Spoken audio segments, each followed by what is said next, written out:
There we go. We are live. Welcome, folks, to the latest edition of the Coaches Connect call. I'm Coach Jeremy. We have a smaller crew today. I have a few topics keyed up, but before we dive into those, does anyone here have any questions or topics that they want to bring forward? Anything that you want to discuss? Feel free to unmute or put your hand up, and we'll come around. Hi, Jeremy. I do have a question, more around branding. I think I'm kind of struggling with the name, for myself because I work a full-time job, but I'd like to do coaching on the side. And so I'm kind of entering this arena fresh. And so I don't know Mhm. where my name would land essentially. So I know we talked about like nutrition coaching is very specific, but I don't know if that will change in the future, and or if coaching itself, the name is very ambiguous. And so I don't know if you have any like tips. The course has been really helpful, but I also feel like I'm drinking out of a water hose at the same time.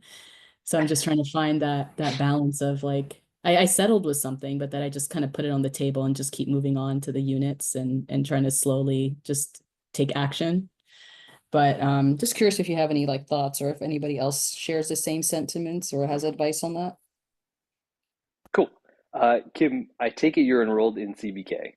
Yeah, I am. Okay, cool. Sorry, that wasn't Yeah, clear. Yeah, I just finished no level one worries. and doing CBK. So for anyone not familiar with the CBK course or the coaching business Kickstarter course, it is a course that PN offers to help coaches go from certification and to enter into kind of business practice, set up your coaching business in a way that feels fulfilling to you. So Kim is part of our March cohort.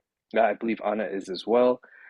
Maybe some other folks here are also enrolled currently, and in Unit 1, which we did the live discussion for yesterday, we were talking about the beginning of branding in some of those higher level concepts, including kind of choosing your name for your business. Uh, that would also apply to kind of how you carry your business from a legal standpoint, what appears on letterheads and stuff like that, invoicing, as well as kind of your presence on social media, the name that you use for your handles on various platforms. Kim, do you want to let us know a little bit more about kind of where your business is starting and the name that you've lightly settled on so far? Oh yeah, I'm happy to. Thank you for opening that for me. Yeah, so I live in California in LA. So I feel like it's kind of a saturated market there, but I've always had a passion for food and health and fitness, and for many reasons. I feel like I nailed down my why, but I'm also kind of going down the rabbit hole because it's overthinking it. But I work in healthcare, like project management for a hospital, and I like support a food and nutrition department. So it's like food's always in my face. Mhm. Um, and the name I was thinking of, or just kind of like my why, well, my dad's always had health issues, so my family, we really put focus on clean eating. And I had body image growing up. I have a sister who always had a like health, like well, like weight concerns, so she would do extreme dieting, and I was just too skinny, and I always overate. So we always kind of had our own thing with food. And but we're all passionate about food. We value health. I work in healthcare, and I'm kind of that friend in my friend group that always suggests where to eat, good places to eat, and that's where friends come to me for too.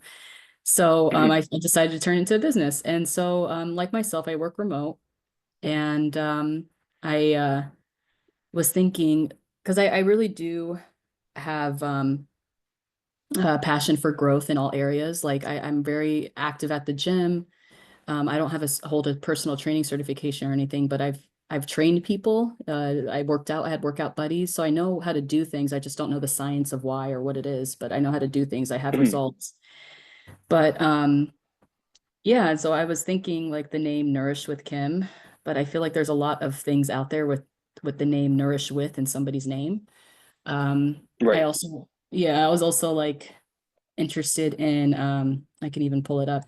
I was interested in including like a lot of faith values, and it can be agnostic. It doesn't have to be specific type of religion, but faith values into or spirituality into my coaching as well. So I was like thinking of a play on words with that, or and my last name is Fuelahan, so I was thinking of playing with the words like fuel with Kim, but it sounds like an energy drink. So I don't know. I'm kind of all over the place, to be honest, and I'm trying to find my list of names that I was coming up with. But I kind of settled with Nourished with Kim because that can be ambiguous enough with it focusing on nutrition, but then also nourishing your mind, focusing on deep health, focusing on potentially if I want to pivot and do personal training, then it's like nourish your body. So it's good enough to be safe to pivot in the future, I think. But I don't know if it's specific enough to start off with nutrition coaching. Gotcha. Yeah, so I mean, I think that leaves a great groundwork for folks who are maybe enrolled in CBK. I also mentioned kind of off the cuff yesterday that this is a discussion in an area where coaches often feel uh, stuck or caught up in terms of there are so many different variables. There are many ways that I can go with this from a naming perspective, but also from a business perspective. And part of the conversation that we had yesterday was casting kind of a wider generic net doesn't really preclude you from anything and it keeps doors open for you. And then also understanding that down the road, if you wanted to rebrand and change your name to show and indicate, hey, I'm changing my focus, my branding is changing accordingly. It actually works as a useful jumping off place to kind of reinvigorate your community and your messaging as well. So for right now, if you feel like Nourish with Kim is doing the job, then that is fantastic. I do agree that it kind of casts a little bit of a broader net, as long as your messaging, I think, and this is largely what we're going to be talking about in units 2+ as we move forward. As long as your messaging makes it more clear what service you offer, and more importantly, what solution you provide. That is, I think, the thing that we're going to get into a little bit more. So certainly be more aware of how does my messaging make it clear to my audience the solution that I'm providing to their problems. So that is going to be the thing that is going to require much more brain space. So if Nourish with Kim feels good for you right now, you can see that as part of your business vision moving forward. I would say it's probably a good enough option. And speaking as someone who's like, I settled on the good enough option. It's been almost 10 years and I haven't found the need to change it just yet. Maybe starting to struggle with a lower, like, toss around some of those ideas. It's not something that I think holds many people back from a professional setting. It just needs to be checked off so that you can take those future steps. Hopefully that makes sense. Yeah, thank you. Anna has some feedback as well. Yeah, I have a question. I do see it's pretty common to say, nourish with me, whatever their name is, or coaching with so and so. And I'm wondering, does that start to feel like more of a coaching forward rather than a client forward approach? And so, because we have so few words to share and introduce ourselves, um, is flipping it more toward what the goals that you see or that you help people with, putting that in those 3 words, is that of higher value or um, So what would that look like, Anna? so like I was thinking nourish well up or something also broad but that speaks about your wellness, whatever the wellness factor is that you're focusing on, the niche that you're focusing on, whether it's um, um, nourish faith and I don't know, nourish faith and wellness. I guess I was just kind of thinking about different keywords that you mentioned, Kim, and thinking about how that would become something that they would see for themselves, and then have your name kind of at the bottom, Kim Fullahan, um, nourish, fuel, I don't know, Yeah, something that people want. You know what I mean? Like I'm kind of spinning here, but I have something's gonna pop at some point. Maybe I'll throw it in the chat. there's a Yeah. lot of ways that you can go with this. My suggestion would be if you want to use some of those key phrases or even use kind of a general description of the business that you're building, pop it into Chat GPT and ask it to spit out some examples of names. It will likely pull uh, from existing naming conventions that you find with common businesses. The one thing that I will add here is the idea that it's like you mentioned, California is a very saturated market. Uh, this naming convention where it's nourished by or body by or something followed by a name is also a common naming convention. Neither of these things are inherently bad. Uh, I don't know how many accountants universities produce every year, but I don't know many accountants are like, the accounting industry is so saturated. And it's largely because their skill set is in demand. The problem that they solve is very clear, and they are uniquely positioned to solve that problem. If we get the other things right, understanding the problem that you solve and demonstrating how you are uniquely positioned to solve that problem for people within your community, the name doesn't actually matter that much. So, uh, feel free to kind of consult ChatGPT, share the business that you're developing, ask it to generate a list of names, and see if there's one that fits better than what you currently have. I do encourage you to, like, the name, if you didn't change it right now, I think that's a great name to build off of. It does keep a nice broad general base of topics that you can speak on and share your expertise and share solutions for folks. Where, as you mentioned, it's like nourish doesn't necessarily mean just nutrition, although it has a little bit of a nutrition connotation. It can also speak towards well-being, spiritual well-being, mental health, movement. All those things are ideas and concepts that nourish also has attachment to. Uh, so in that regard, I think you're on the right foot. But if you want to play around with it a little bit more, that's where I would personally suggest that you take that inquiry and kind of build out a few more suggestions there. Okay, thank you. No worries. Thank you for getting us started. Does anyone else have any feedback for Kim? Uh, Maybe personal experience or feedback on the specifics of how you landed on your name for nutrition or for your coaching business?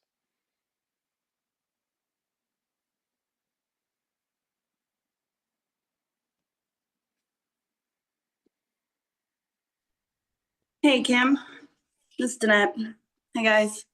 I just took over a nutrition business and I was deciding on whether to change the name or not, but nothing really stuck for me.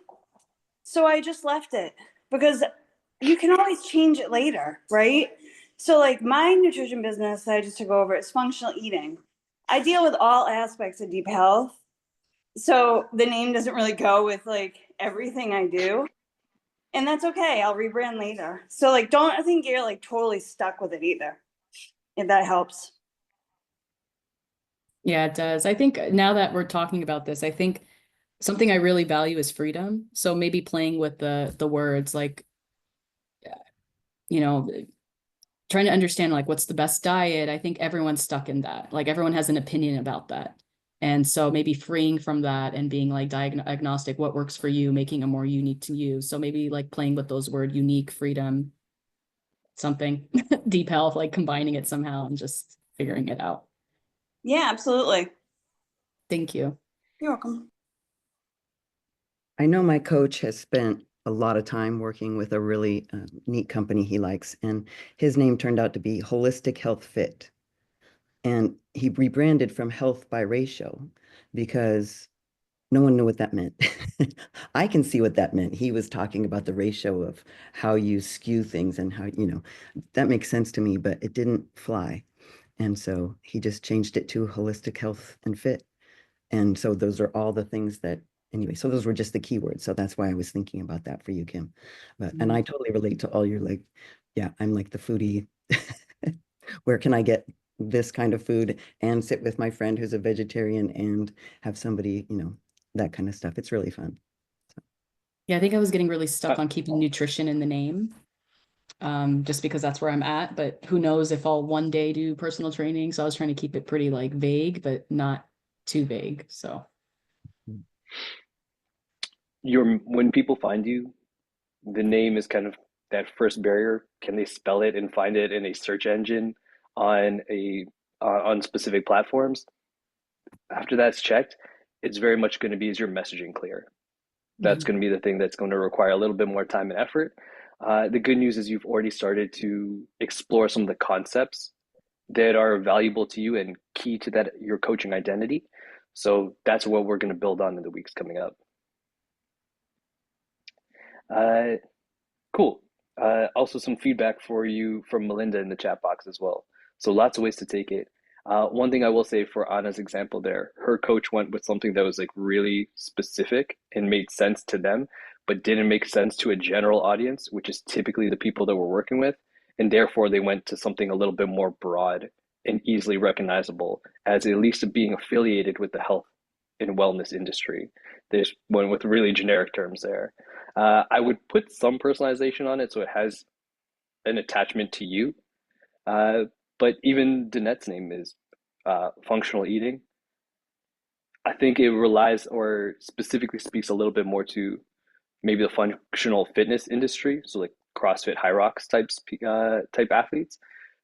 And it sounds like Danette, that's kind of maybe one of the a little bit of a point of friction that you're experiencing right now because it doesn't fully encapsulate the deep health aspects of your coaching.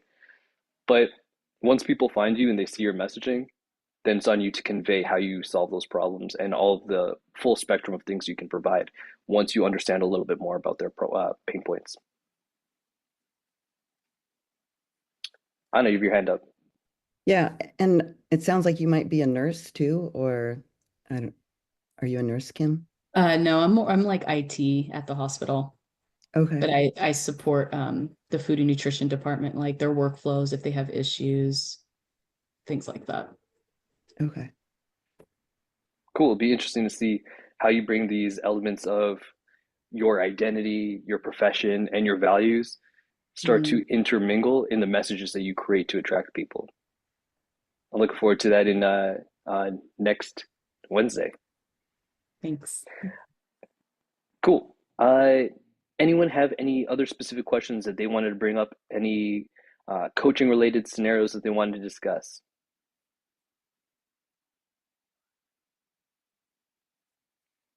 If not, I can share kind of our first case study for today, pulled from the PN community. So I'm going to pop it in the chat box. I'm not sure if folks have already had a chance to look through it, but take a second to open that link and you can read through some of the commentary there. And my question would be similar to what Kiara asks in their post. How would you deal with this as someone who is venturing into kind of new client territory in terms of their different archetype from the client that they normally work with? Uh, she gives some supporting details there, so take about 30 seconds to read that over, and then we can start our discussion.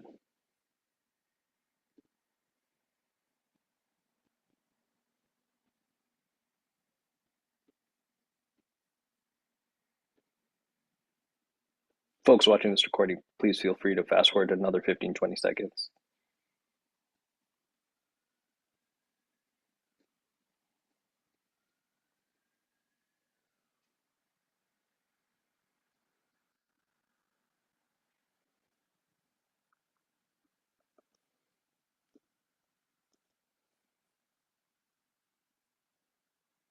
Once you've given it a read over, feel free to unmute and let us know how you would start to respond to the coach and then how you may proceed as a coach in that scenario.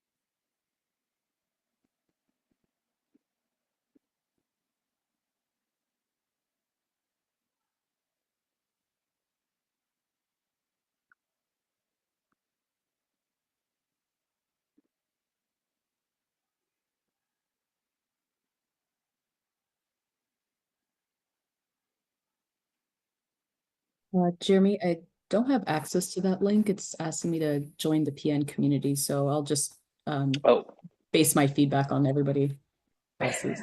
It's gotcha. just Yeah. So I did make the fatal error here of assuming that everyone has access to the PN coaching community.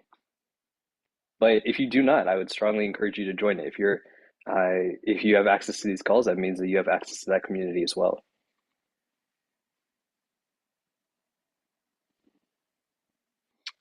For folks who are just listening, I'll give you some additional feedback as well. So Coach Kiara was saying that they primarily work with women, and they are working with one of their first male clients who is looking to lose significant body weight. So about 20 to 30 kilograms in the example that they shared. And then they laid out a little bit of their process, or actually they laid out some details for the client. So saying he loves food, doesn't want to do any training at the moment. They have collaboratively agreed to work on daily step count. And in the meantime, she is also preparing a meal plan for him. So her kind of point of friction here is they don't know what his current calorie intake is, so struggling a little bit to design a meal plan with the right calorie deficit. And then they go on to ask, does anyone have any experience in meal plan for people who are overweight by approximately 30 kilograms? Some additional info there. As most of their clientele is typically female and wants to lose between 5 and 10 kilograms. And they just feel more confident working with women and have more knowledge about women's physiology.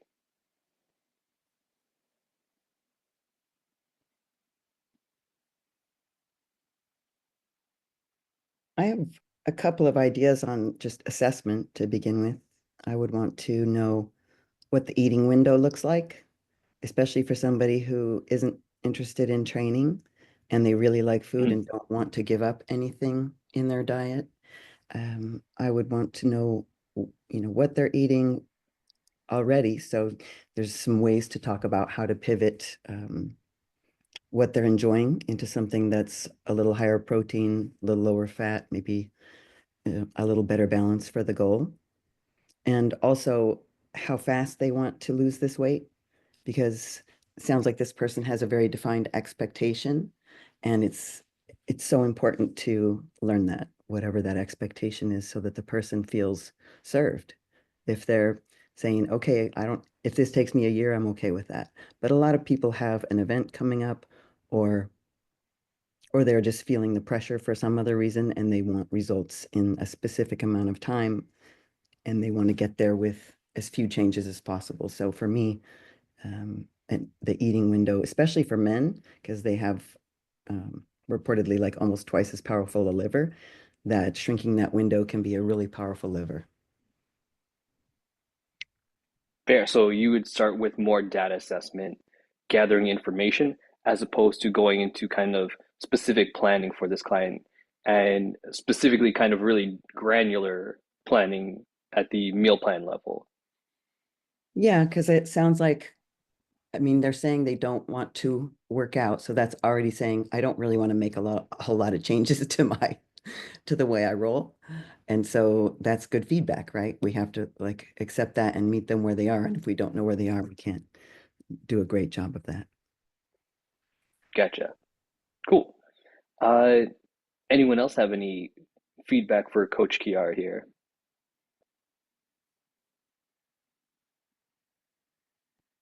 Melinda, you got something? I think to kind of piggyback off of what Anna said, I think expectations is kind of a really key thing to play out here. What is he willing to do? What is he willing to change, right? Change requires change. So what is he willing to do? And also the client loves food could mean so many things, right? That could mean the client loves eating out. The client loves fast food. The client loves to cook. But just given the information of the client loves food, we don't know if this person knows how to cook for themselves. Um, so really kind of digging into what are the client's strengths and what is the ableness, readiness and willingness level at the other places that we can hit, in terms of like, what is their sleep like? What is their stress level like? What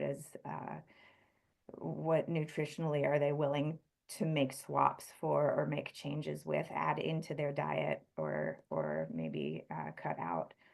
So lots of information gathering necessary. And you know, I don't deal with meal plans. I'm not a certified nutritionist or dietitian, so I can't give somebody a meal plan. Is this person even able to do that with their degree?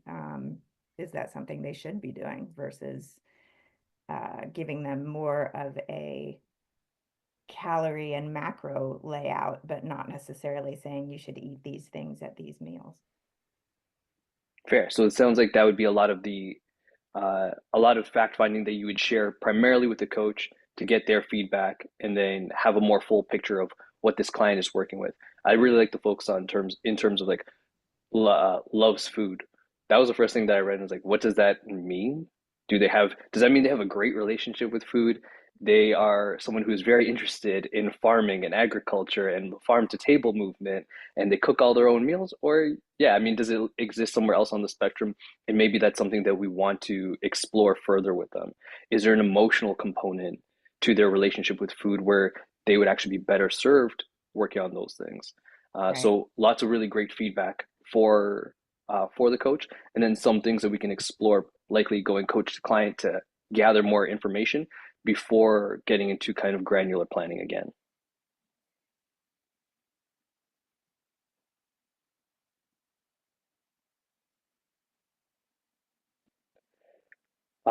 One thing that stands out to me in this case is uh, timeline. So as Anna mentioned as well, if you are concerned as a coach here, you have some differentiation between like this is the population I normally work with, this is the problem that I normally solve, and this is significantly different. Having a conversation between coach and client in terms of what is the expected timeline here, and then also being able to kind of plan out for a longer term vision to know that, hey, normally may I work with clients for 1 to 3 months. This may be a client that I work with for significantly longer. Does my business plan accommodate for this? Am I charging, are my packages or is my coaching structured with having that kind of long term client relationship in mind? Does that also mean that I structure my support in different ways? Where maybe it's like in that smaller weight loss window, it's a lot of information packed in really tight because they normally only stay with me for 30 to 60 days. Whereas with this client, they may need more support over a longer period of time. I can actually slow down and pull back a little bit and portion out that information into much smaller, more reasonable, tangible approaches.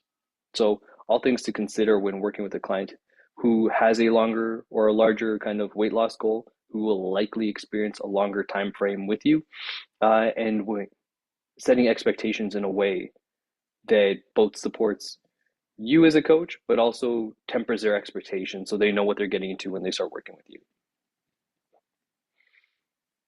Anna, you have your hand up. Yes, I was thinking about, a lot of the coaching that we had in PN2 and what people are ready, willing, and able to change in that moment, speaking to what Melinda, piggybacking off Melinda too. And it might be just those smallest changes that don't increase stress. Maybe they walk after dinner and shrink their eating window by 2 hours and don't change anything else and just see where that moves. There's a great tool in the PN coaching background in the back office too for putting in what the goals are, what kind of diet it is, and seeing what that timeline looks like. I have a client who wants to go show up at her debut for a movie, and she wants to lose 40 pounds. And I said, wow, based on this calculator, you can do that in 6 months with these levers. And she was very excited about that. And I was surprised. So I thought that was really neat. The other thing I just wanted to share is I met a really neat friend at the gym, and he was under a lot of stress in the first place from PTSD, from being a first responder and a veteran. And he decided he doesn't need to, but he decided to take on more work. And now he's working full time again and not at the gym as much. And it is shocking to me. I hadn't seen him in maybe 2 months, and he's gained 40 or 50 pounds easily. And so whether that's the stress, the lack of sleep, the not being at the gym as much, All of somebody the above.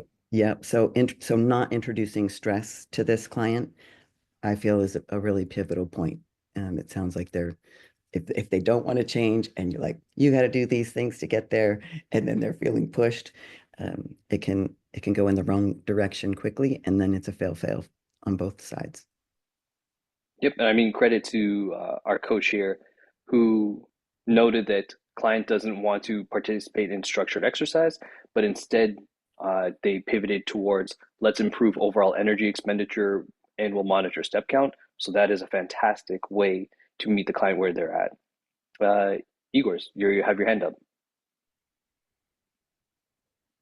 Yes. I think I've have a pretty solid idea, but I don't know if it'll work or not. It will take some time to, kind of realize if it'll work or not. But since he's got maybe like 20 to 30 kg to lose, I would say maybe put him on a fasting diet, maybe something like I've done in the past where I ate one meal. So it'd be something like you can fast and you can still enjoy your favorite food. Um, so it wouldn't be really a strict diet. It'd still be the food that he likes, but he just has to wait until evening time to eat that type of food. So I think you kind of he'll get rid of a lot of water weight in the process. So that's why aggressive fat loss will be a good thing, like in the start. But then you start to kind of slow down the process to the point where I remember when I did it myself, it took me like 2, 3 weeks before I had to, put my hands up and said, okay, it's time to slow down because it's getting too much. So I think in the beginning, since he's got so much, well, I wouldn't really say body fat, but it's true. He's got so much stored energy that it will be easy for him to kind of get rid of it quickly in a very short amount of time, and then slow down, and then he can eat a little bit more, so he doesn't feel too restricted. Um, that's what I think. And since he likes food, he kind of have to, excuse me, we kind of need to understand what does he like, what he doesn't like, and so he doesn't eliminate his favorite foods from the diet. So he can kind of stick to this one meal approach, maybe for like a week or two, and then pick up, maybe 2 to 3 meals type of stuff. That's what I think. It worked for me. So Fair. So a couple of things I want to commend you on here first. One, looking for kinder, more compassionate language here, instead of saying he has a lot of fat to lose. That being yeah, said, it is factually true here, quite likely that if they're looking to lose that amount of weight, they probably have significant body fat. That is what they're trying to drop. They're not trying to drop bone, they're not trying to drop muscle. So Yeah. accuracy there is also true, but I do appreciate the nod to finding compassionate language. The other thing I will say is uh, we are trying to create or at least what I'm interpreting from you is you're trying to create a situation where it's like we're trying to create psychological safety in saying that we're not going to take away all the foods that you love. As you've identified or self-identified as someone who loves food, our goal is not to remove all of the things that bring you pleasure and joy through eating, but we can maybe create a system that allows you to engage with those things without having some of the the issues of overconsumption happening. One thing I will say is applying kind of a strategy that's worked for us. It can certainly work here. I don't think there's a flaw from a energy intake standpoint. You would just have to explore this one a little bit more and share, hey, this is something that I've either done for myself or I've seen it work with other clients before. Is that something that you think would be valuable for you? There are certainly some clients who, depending on how they come in to the situation, they may be ready to take that big swing approach, which uh, going from kind of a more standard meal pattern to one meal a week, I'd put that firmly in kind of the big swing category for a lot of clients.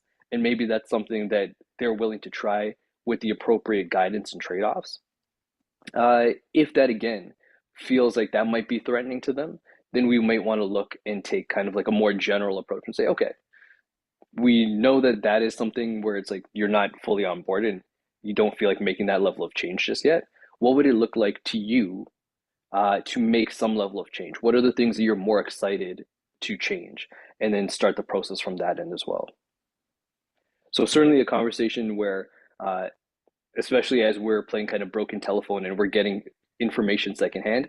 That would likely, your conversation here would be one that we'd want to direct more towards the client and figure out a little bit more.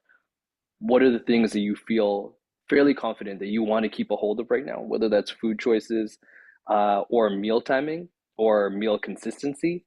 And then where are the areas that you feel more competent or feel more invigorated to make those changes? Tell me about that a little bit more. And then we base kind of strategies on where those things overlap. Thank you.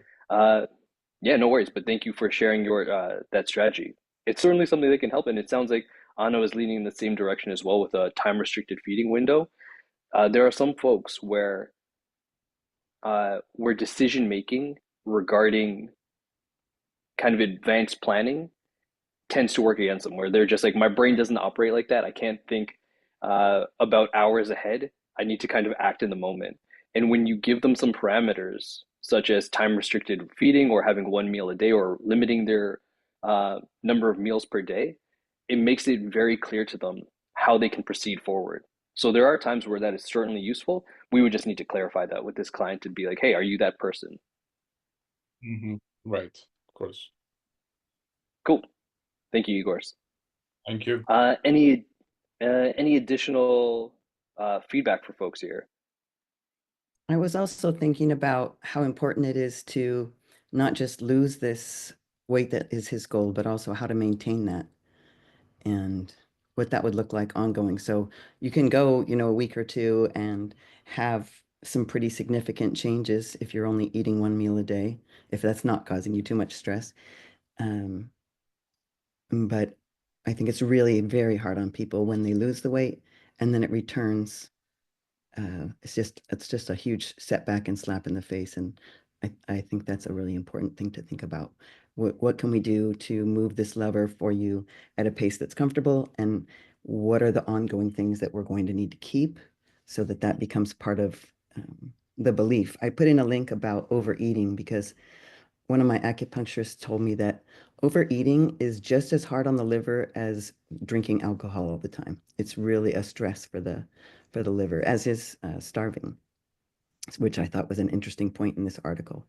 And I've done a lot of study in traditional medicine theory. So one of the points that they make is that the liver is kind of the architect of all of our systems, and it's a really important for our metabolic processes, the liver health. Fair enough. Yeah. I think the point that you bring up there regarding kind of uh, long-term sustainability is certainly a conversation that needs to be had, and especially with folks who have had a longer history of dietary approaches or trying various dietary approaches. Uh, Adding another one to the list may be something that you want to kind of examine, like, okay, like what have they tried for before? And if they've tried every trend over the last 20 years, maybe we don't give them another one. Maybe a starting place is actually asking what was common to all of those things, and then what did you like or dislike about any of them before adding in another thing. Uh, in addition, there, one thing I will say is some of the strategies that we use for weight loss don't always correlate or do not need to be upheld as much in weight maintenance. So if we think of them as two distinct phases or two distinct skill sets, of course there's going to be some crossover there, but we may engage in some behaviors where it's like, oh, I did that to see more rapid weight loss because I knew psychologically that would be helpful for me. Uh, but then that may not be something that I sustain all the time. And I'm okay if I see like if the scale moves up a little bit to a more neutral place, that's perfectly fine also. Uh, I think we kind of sometimes take the idea of sustainability or selecting strategies in the idea that it's like this is just going to be my body permanently and this is the way that I'm going to operate for all time always, which is not inherently true. Like we know that even within people who remain relatively weight stable, there are seasons where it's like I'm more physically active. There are seasons where I'm less physically active. There are seasons where I may eat a little bit more. There are seasons where I'm more prepared to be more stringent with my nutrition. Being able to create or let someone know, hey, the strategies that we work with right now can be useful in this time frame. Here's what they may look like in the future, and here's how you may be able to adapt them, is likely more flexible and approachable for a lot of folks as opposed to this is the strategy they use for all time always. And if you veer from this too much, there's bad outcomes on either side of these things. It puts them into kind of like a really narrow place to succeed. So something to consider here is, yeah, any of the approaches that are shared here could be useful. For that coach, I would probably say the things that need to change fundamentally are nothing really. Like you still are looking to create a caloric deficit for that client when in a if they're ready to engage with it. We may want to explore, or we definitely want to explore kind of timelines to see what skills we want to prioritize early on. And then set appropriate expectations for your client to say, hey, while we're building this skill, here's the outcomes that you can expect to see, and they may or may not include immediate weight loss. So all things to consider for that client. Any other thoughts before we move on to our next case study? I did just want to share one more thing based on what you were saying, because especially with that level of weight in a man, I think they might build muscle pretty quickly if even if they're just starting to move in the right direction and they just start doing a little more. So making sure that measurements, circumferences are included if that's something that they'd welcome. Some people don't want Yeah, it. for sure. And I mean, it sounds like they're not super keen to get into a movement routine just yet, but maybe that attitude will change with more support and as they start to broaden their idea of what does a movement routine look like. The coach has done a great job of opening the door with letting them know, hey, walking in your step count is a form of movement. Maybe there are other avenues that you want to explore that maybe don't fit that kind of traditional bodybuilder routine in your conception of what movement has to be. They can also be useful for building other physical capacities, including maybe some a little bit of muscle, depending on what their body composition right now. I'm gonna pop this one in the chat box. I don't think it's too long, or it might be a little bit.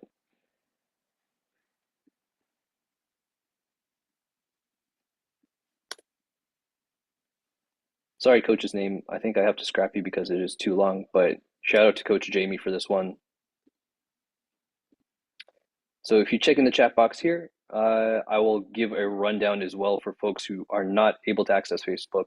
So this coach has a client who was in communication with their doctor, and their doctor is advised to avoid carbs before noon for weight loss. This coach is skeptical. I'll say maybe rightly so, but they're aware that of their scope of practice, and they know they're not a doctor, so they are reaching out to the group to get their opinions. I'm curious here, coaches, not so much on the science. Uh, Again, I'm also not a doctor, but I think there's a pretty decent amount of evidence to suggest that this doctor is not correct here. But my job is not to convince my client that the doctor is wrong. It is to explore this conversation with the client. So I'm curious to know, how would you handle this conversation with your client? What does it look like for you? What are successful outcomes in your opinion?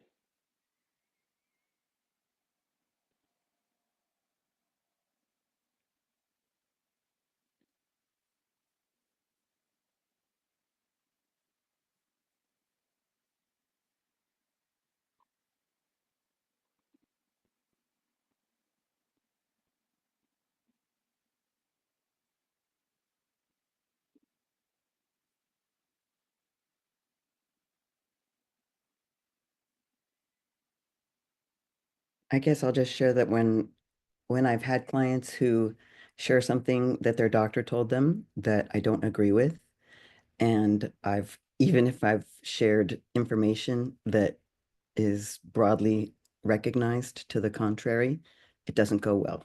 It just doesn't. If they chose a doctor and they love their doctor and their doctor said that, I would probably just lean in and say, let's see how that works for you. Everybody's different. Let's lean into that and see how that works for you, and we can balance your carbs toward the latter part of the day. And in the end, if the doctor's whether the doctor's wrong or right, if it works, they get results. Fantastic. I will say spot on there in terms of uh, trying to convince someone of an idea that they either hold dearly or they got from a highly respected source is going to be a huge strain on your overall energy and time within sessions for clients. So either I'll have to spend a great deal of this session trying to remove an idea that was implanted by someone of higher authority in this client, or now after the session, I'm furiously Googling to find enough information to counter that source. Either case, not a great use of time with that client. That being said, as Anna pointed out, what is an appropriate outcome here is I want the client to have the outcomes that they had already stated. And as long as this is not in direct opposition to those things, then we really don't have much of a conflict here. Leading it back to the client and asking, I think we can kind of share our informed opinion and say, hey, based on my knowledge, that doesn't quite ring true, but is there any value in that for you? And asking continued follow-up questions. So is there any value for you in that advice for you? Does that align with how you want to uh, kind of like structure your nutrition? Uh, is there any medical concern that your doctor was referring to here? Because often a client can sometimes be an unreliable narrator, and maybe the thing that their doctor said as an off-the-cuff comment, they internalized and maybe twisted up a little bit and heard it as carbs before noon equals bad. Uh, so all of these things are worthwhile to kind of, instead of immediately go on the defensive, one, get curious, asking specific follow-up questions, understanding what is the context in this advice is shared. Is this advice useful and valuable to you? And do you want to build it into your systems and structures? If the answer to any of those things is yes, then it's not our job to kind of dissuade them from the thing. Even if we disagree with it and we have information to the contrary, you can certainly go down that road.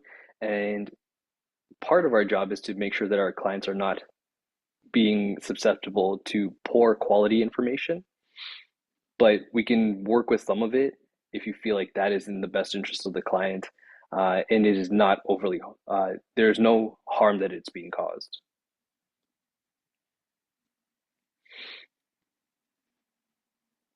Is there time for me to share a quick story kind of along those lines? Yeah, please. And then I think we'll close out from there. Okay. So I have a client who the nurse said that he has a hernia. He's in hospice and he doesn't feel comfortable wearing the hernia belt. And so when a new nurse came in, she's an LVN. So the RN said he has a hernia. The LVN came in and said, you have to wear this belt or you're at risk for getting a new hernia. He says, I want to hear from my doctor that that's true. So I reached out to a doctor he saw a couple years ago. And because I'm not a doctor, I'm not an LVN, I'm not an RN. And that doctor said, if it's not reducing his pain, he doesn't have to wear it. And so end of story. But I I don't necessarily agree with that based on what the risks that the nurses said. But if that's what the doctor said and that's what he wanted to hear, got to run with it. One thing I will say in that regard is that person their doctor? Yeah. So as long as they're currently treating them for that condition, then it's like that supersedes everything that I would say anyway. That's perfectly fine. If I'm finding a doctor who exists in the wild and they're like, oh, this is their theory on that condition, they might not, uh, we might not have enough information to kind of generalize their stance towards that specific individual. So our client, someone's patient. So in that regard, I always think of it from the perspective of before a jury of my peers, if I were to deliver this, could I be seen as being either like complicit or negligent in the advice that I'm sharing? So, in that regard, I would say, hey, you can connect with this doctor, get their opinion, and then you two have that conversation.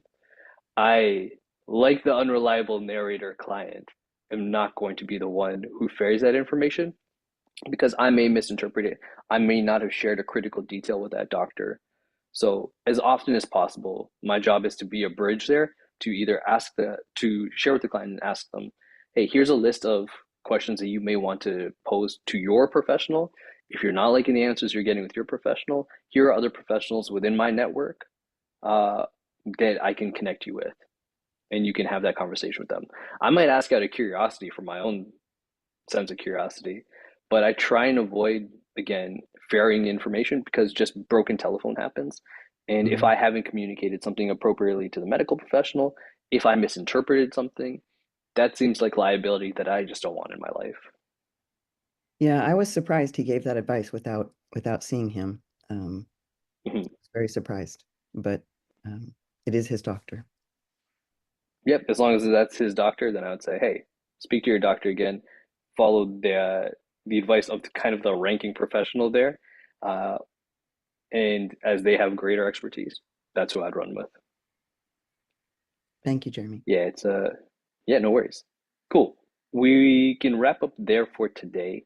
Thank you, folks, for coming out. We'll have more case studies for you in the future, and then keep an eye out for a special live Q&A that we're going to be having with a very well-respected trainer. I think it's coming up March 14th, but you should see an email about it uh, within the next 24 hours. So uh, enjoy that session, and then I'll be back with you again later in the month. Cheers, gang.